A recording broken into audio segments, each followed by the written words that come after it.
In this video, I will be showing you how you could download UTorrent in 2025. So just search up UTorrent like this. As you see, it's the first link right here. Click on it and do not download the web version unless you want the web version. But you're gonna want to download the classic version. Press free download and then press download now. As you see, the installer is now installing.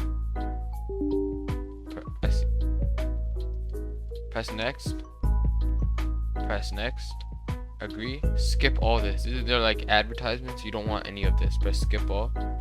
You can select these if you want. Yeah, select all these and then press next, and as you see, it's downloading everything. And then press finish.